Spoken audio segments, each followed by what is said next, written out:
मित्रांनो, जालिंदरनाथ हे देवस्थान बीड जिल्ह्यात बीडपासून 35 किलोमीटरवर आहे. तर बीडमध्ये जो शिरूर कासार जो तालुका आहे, तर त्यामध्ये रायमो गावापासून 4-5 किलोमीटरवर हे देवस्थान आहे आणि येवलवाडी येथे हे देवस्थान आहे. तर हा रोड जो आहे तो आपल्याला मंदिराकडे घेऊन चाललेला आहे. रायमोपासून पुढं आल्यानंतर आपल्याला हा रोड लागतो. रोड थोडा खराब आहे, पण आजूबाजूचं वातावरण छान आहे. तिन्ही बाजूला डोंगर आहे आणि छोटा एक नदी ओढा पण लागतो. आणि या स्पॉटला इथं या लोकेशनला जास्त रोड खराब आहे, खड्डे जास्त आहेत. तर इथून आम्हाला पुढं कसं जायचं ते माहीत नव्हतं. तर आम्ही समोर बाबांना विचारलं आणि त्यांनी सांगितलं की पुढं जाऊन डाव्या हाताला ओढा म्हणून. आता या इथून डाव्या हाताला एक कमान आहे. गोपीनाथ मुंडे साहेबांचं नाव आहे त्या कमानीवर आणि त्या कमानीतूनच आपल्याला आत जायचं आहे जालिंदरनाथाच्या देवस्थानासाठी. थोडं पुढं आल्यानंतर आपल्याला लगेचच जालिंदरनाथ देवस्थानाचा परिसर दिसतो. हाच आहे पूर्ण परिसर आणि मोठमोठे जुने झाडं आहेत, त्यामुळे आपल्याला मंदिर दिसत नाही. ह्याच्या मागच्या साईडला झाडाच्या पलीकडून मंदिर आहे. मंदिराच्या समोरील दुकानात असे विविध प्रकारचे फोटो आणि सामान आपण खरेदी करू शकतो. आणि ही आहे सुरुवातीची पहिली कमान.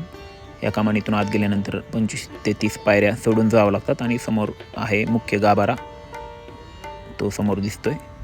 आणि हा आजूबाजूचा परिसर आहे. जालिंदरनाथाचा जन्म जर पाहिला तर तो महादेवाने केलेल्या यज्ञातून किंवा शिवतेजातून त्यांचा जन्म झाला असं सांगतात. आगीतून जन्म झाल्यामुळे त्यांना जालिंदर नाव पडलं असं सांगितलं जातं. मित्रांनो, नाथ संप्रदायामध्ये एकूण 9 नाथ आहेत, त्यापैकीच एक जालिंदरनाथ. आणि जालिंदरनाथ हे कानिफनाथांचे गुरु आहेत. तर ही गुरु शिष्य परंपरा आहे. समोर गेल्यानंतर हा आहे मुख्य गाभारा आणि साईडला एक दीपमाळसुद्धा आहे. आणि हे दगडाचं जुनं बांधकाम आहे आणि जुन्या बांधकामालाच नवीन बांधकामाची जोड दिलेली आहे, सपोर्ट दिलेला आहे. तुम्ही बघू शकता दगडामध्ये हे बांधलेलं आहे आणि त्याला कलर वगैरे दिलेला आहे, त्यामुळे ते ओळखू येत नाही. चला आपण आता आत जाऊ आणि आत गेल्यानंतर तुम्हाला मंदिर आतून दाखवतो. हे सगळं जुनं दगडातलं बांधकाम आहे आणि त्याला रंगरंगोटी केलेली आहे आणि फरशी स्टाईल सगळं नवीन बसवलेलं आहे.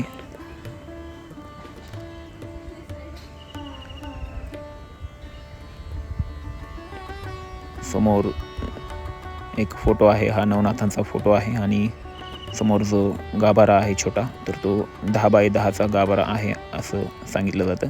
आणि मध्ये समाधी आहे, संजीवनी समाधी आहे जालिंदरनाथांची.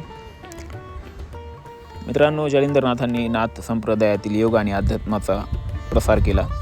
तसेच कठोर तपश्चर्या करून सिद्धयोगी म्हणून ख्याती मिळवली. समोर जी महादेवाची ही पिंड आहे, तर ती बांधकाम करताना सापडलेली आहे असं सांगितलं जातं. ती पिंडसुद्धा पुरातन आहे. आणि हे समोर दत्तात्रयांचं एक देऊळ आहे.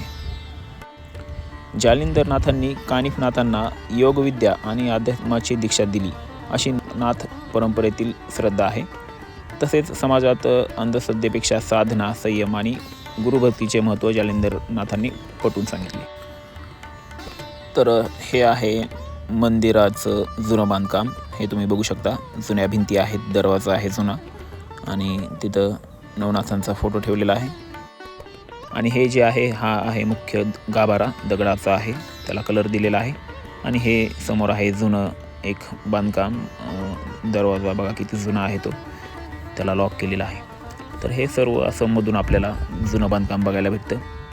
आणि इथून बाहेर जाण्याचा हा समोरचा रस्ता आहे.